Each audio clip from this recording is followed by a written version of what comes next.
आज का टॉपिक है हम लोगों का मोल फ्रैक्शन। इसको डिनोट किया जाता है कैपिटल एक्स से। इसके पहले जो काम हम लोग किए वो था परसेंटेज स्ट्रेंथ,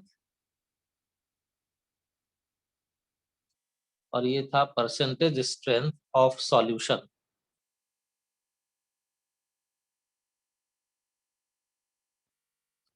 फिर हम लोग किए मोलैरिटी, ये भी था मोलैरिटी ऑफ सॉल्यूशन। फिर किए मोलैलिटी, और इसको भी पूरा पढ़ते हैं मोलैलिटी ऑफ सॉल्यूशन। लेकिन ये जो मोल फ्रैक्शन है, ये मोल फ्रैक्शन सॉल्यूशन का नहीं होता है, ये होता है मोल फ्रैक्शन ऑफ सॉल्यूट या मोल fraction of solvent. Mole fraction of solute को डिनोट करते हैं एक्स सॉल्यूट से, और मोल फ्रैक्शन ऑफ सॉल्वेंट को डिनोट किया जाता है एक्स सॉल्वेंट से।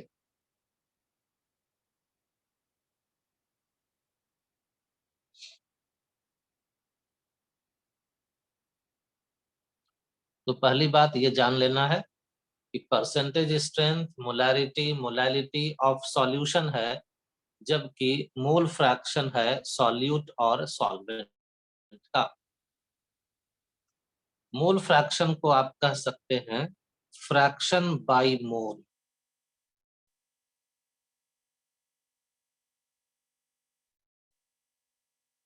Means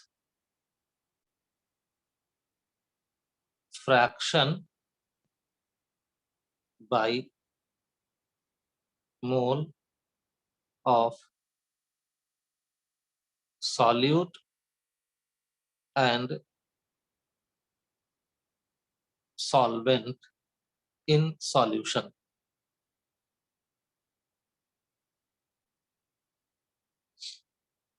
fraction by solute, fraction by mole of solute and solvent in solution.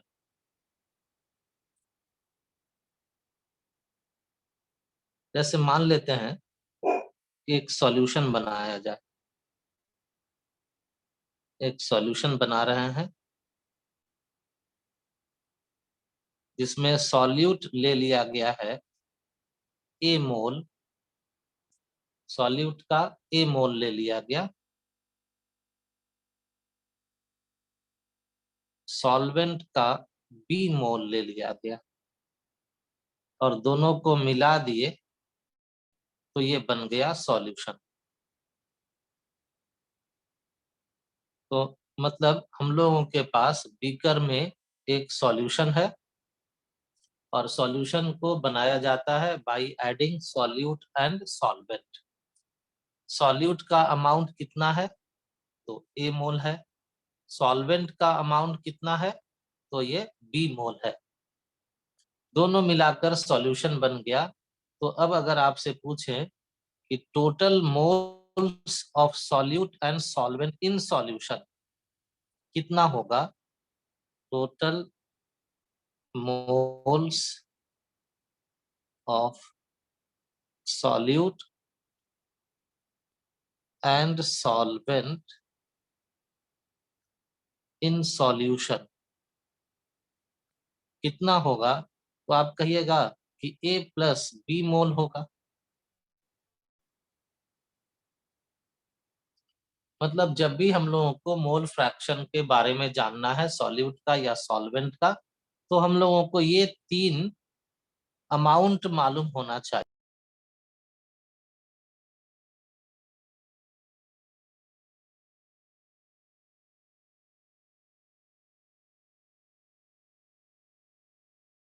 होगा।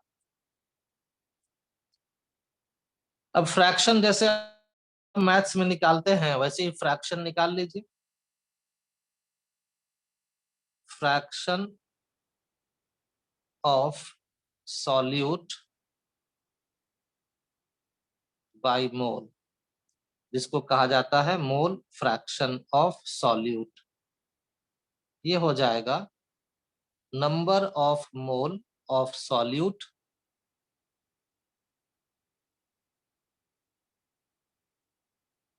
divided by total moles of solute and solvent in the solution.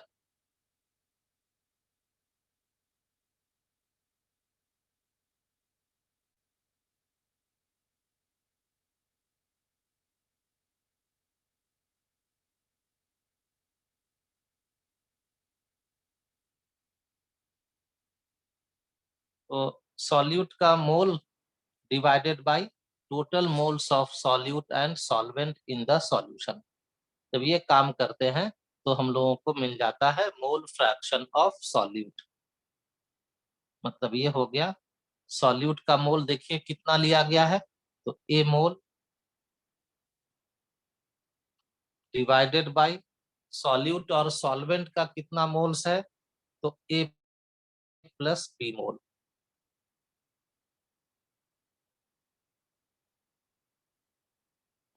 अब मोल और मोल कैंसिल हो जाएगा तो बच जाएगा A divided by A plus B. इसका मतलब ये हो गया कि mole fraction has no unit.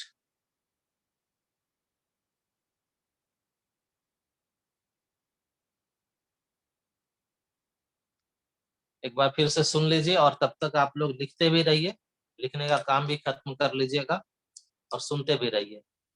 तो जब मोल फ्रैक्शन का मतलब हो गया fraction by mole of solute या fraction by mole of solvent in the solution. तो मान लेते हैं हम लोग एक सॉल्यूशन बनाए हैं जिसमें सॉल्यूट और सॉल्वेंट को मिलाकर के सॉल्यूट और को डिसॉल्व किया गया है सॉल्वेंट में। सॉल्यूट का अमाउंट है ए मोल, सॉल्वेंट का अमाउंट है बी मोल, तो टोटल मोल्स हो गया सॉल्यूशन में ए प्लस बी मोल।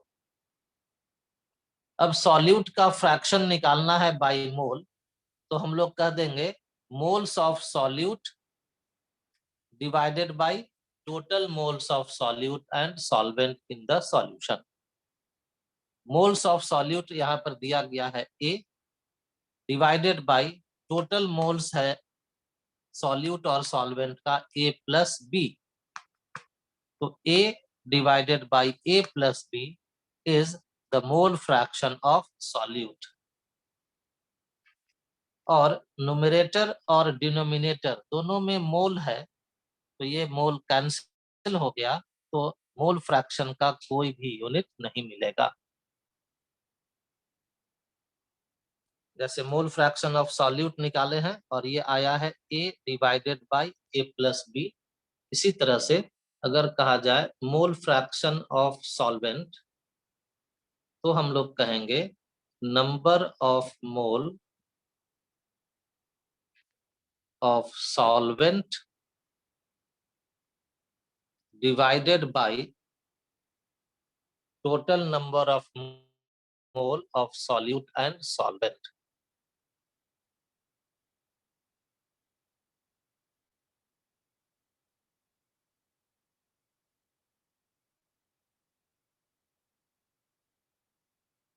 तो मिल जाएगा x solvent means mole fraction of solvent equal to solvent का मोल था बी मोल और टोटल मोल है A plus B. Again mole mole cancel हो गया, तो हो गया B by A plus B.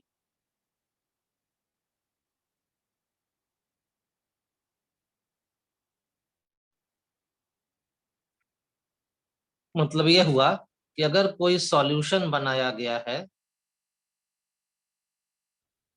जिसमें ए मोल सॉल्यूट है और बी मोल सॉल्वेंट है, तो mole fraction of solute is equal to a by a plus b and mole fraction of solvent is equal to b by a plus b।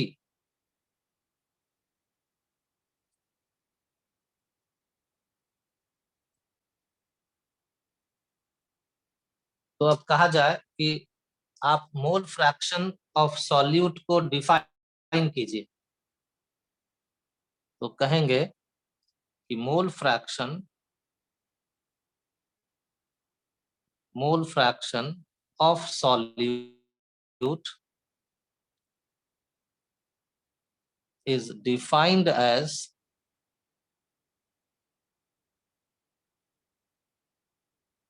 is defined as number of mole of solute divided by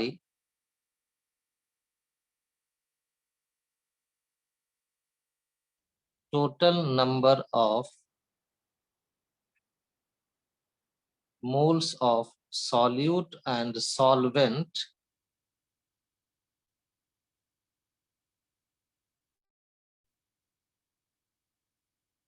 in the solution। एक बार फिर से सुनिए और इसको मिला लीजिए सब लोग।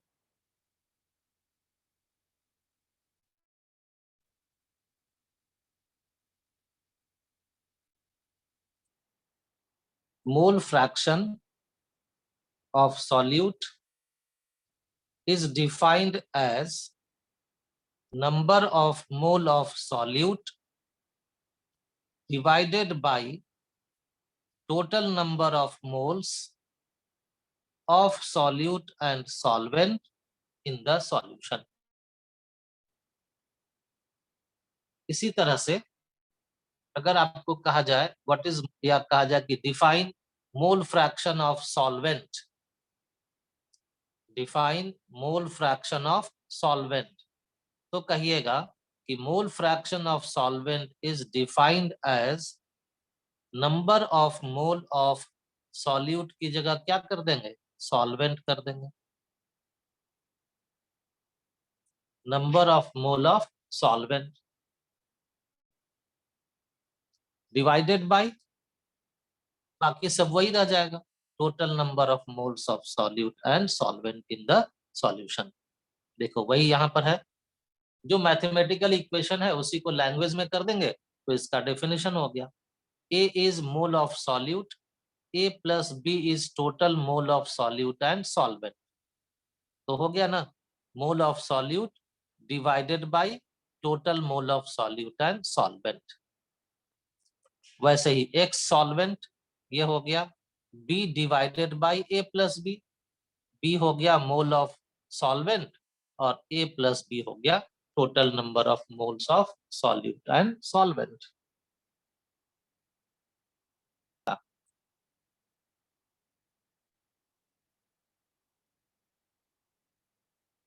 X solute plus x solvent, पढ़ेंगे mole fraction of solute plus mole fraction of solvent. तो आप लिखिएगा ना A divided by A plus B plus B divided by A plus B और ऐड कर दीजिए, A प्लस बी सेम हो जाएगा और यहाँ न्यूमरेटर में हो जाएगा A प्लस बी, तो दिस इज इक्वल टू 1। मतलब हम लोगों को अब एक नया फॉर्मूला भी मिल गया कि x solute plus x solvent equal to 1। Therefore, x solvent will be equal to 1 minus x solute and x solute will be equal to 1 minus x solvent।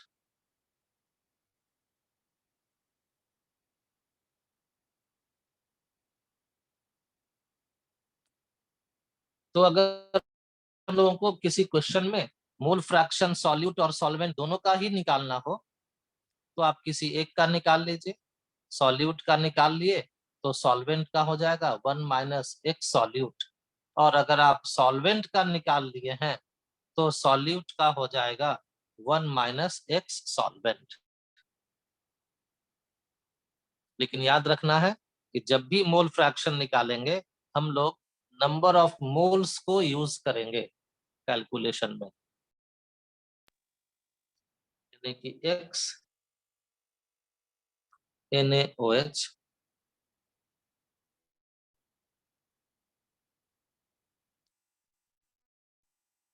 XNaOH will be equal to sodium hydroxide का mole divided by total moles, यानी कि लिखेंगे NaOH, N for small n हमेशा मोल के लिए लिखते हैं, और NH2O, तो this will be 2 mole divided bye 2 plus 18 मोल, मोल और मोल कैंसिल कर दीजिए, 2/20 दैट इज 1/10, या आप लिख सकते हैं 0.1। तो ये मिल गया मोल फ्रैक्शन ऑफ सोडियम हाइड्रोक्साइड।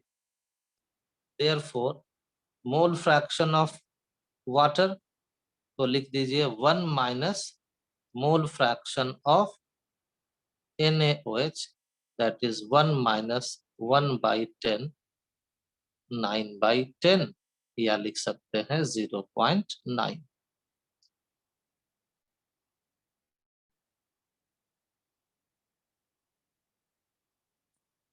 तो जब कभी कभी ऐसा क्वेश्चन तो एग्जाम में नहीं रहेगा, लेकिन सिर्फ समझने के लिए बता दिए कि सॉल्यूट और सॉल्वेंट का मोल्स डायरेक्टली दिया हुआ हो तो इस तरह से निकाल लेंगे।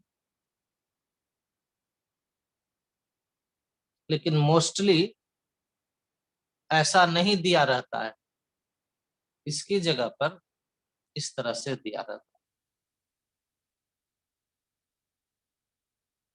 मान लीजिए सोडियम हाइड्रोक्साइड, ये दे दिया गया है 20 ग्राम, मोल नहीं दे करके उसका वेट दे दिया गया है ग्राम में, और वाटर दे दिया गया है 72 ग्राम। मतलब आपको मोल्स नहीं दे करके वेट्स दे दिया गया है ग्राम में। तो फिर हम लोग याद कीजिए पहले का क्लास कि नंबर ऑफ मोल निकालने के लिए हम लोगों के पास फॉर्मूला क्या होता है, weight of the substance divided by molar mass, होता है ना ऐसा। ये हम लोग बार बार यूज किए हैं, मोलैरिटी में भी यूज किए हैं, मोलैलिटी में भी यूज किए हैं कि weight of substance divided by molar mass. तो अब निकालिए मोल्स ऑफ NaOH, कितना वेट दिया हुआ है सोडियम हाइड्रोक्साइड का, वेट लेना होगा और सोडियम हाइड्रोक्साइड के मोलर मास से डिवाइड करना होगा जिससे मोल्स मिल जाए। तो वेट दिया है 20, तो ले लीजिए 20, और divided by molar mass, sodium hydroxide का मोलर मास होता है 40। कैसे निकालते हैं, तो सोडियम 23 होता है, ऑक्सीजन 16 होता है और हाइड्रोजन 1 होता है, सबको ऐड कर दीजिए तो 40 हो जाएगा। 1/2, तो आप लिख सकते हैं 0.5 मोल। फिर वाटर का मोल निकालिए,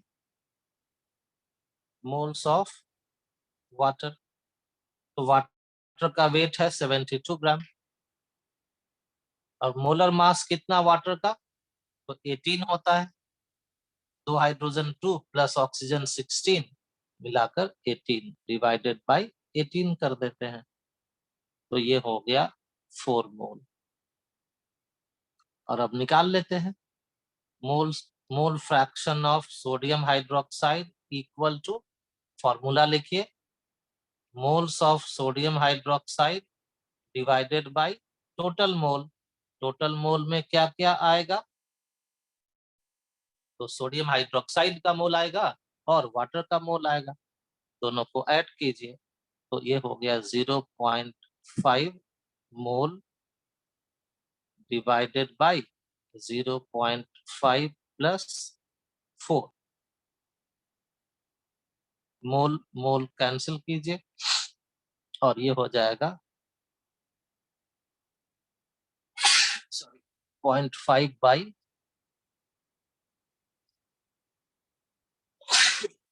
सॉरी, तो ये मिल गया 1/9, इधर लिख देते हैं। तो मिल गया ना, mole fraction of sodium hydroxide equal to 1/9। अब इसी से निकाल लीजिए किसका, मोल फ्रैक्शन ऑफ H2O का। क्या लिखेंगे, 1 minus mole fraction of NaOH means 1 minus 1/9, that is 8/9।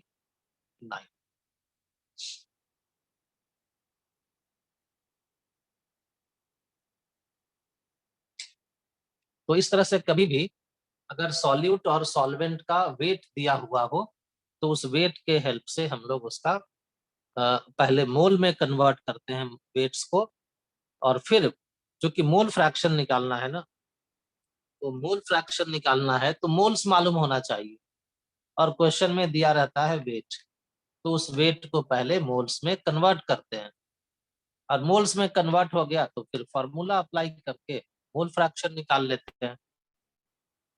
Number 3, 15 gram urea, urea का मोलर मास 60 होता है, is dissolve in 90 gram H2O। Fourth, 36 gram glucose, glucose होता है 180 molar mass,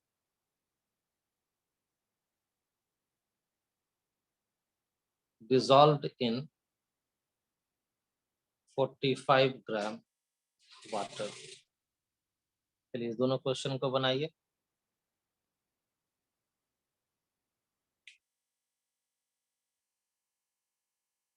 answer, 15 gram urea को मोल में बदलते हैं तो ये हो जाएगा 15/60, 1/4, 0.25 मोल। 90 ग्राम वाटर को भी मोल में बदलते हैं तो ये हो जाएगा 90/18 इक्वल टू 5 मोल। और अब मोल फ्रैक्शन निकालिए यूरिया का, फॉर्मूला लिख देते हैं, N urea divided by N urea plus N water, 0.25 mole divided bye 0.25 plus 5 mole, 0.25 by 5.25, ये हो जाएगा 1/21। तो मोल फ्रैक्शन ऑफ वाटर के लिए 1 minus mole fraction of urea, 1 minus 1/21, तो आंसर 20/21। ये हो गया question number 3। Question number 4, 36 gram glucose है तो नंबर ऑफ मोल निकाल लेते हैं, तो this will be 36/180, 5 times cancel हो गया, 1/5, 0.2 मोल। वाटर निकालते हैं, 45 ग्राम दिया है ना, डिवाइड कितना से करेंगे, 18 से करेंगे तो ये हो जाएगा 2.5 मोल। अब निकाल लीजिए मोल फ्रैक्शन। 0.2 by 0.2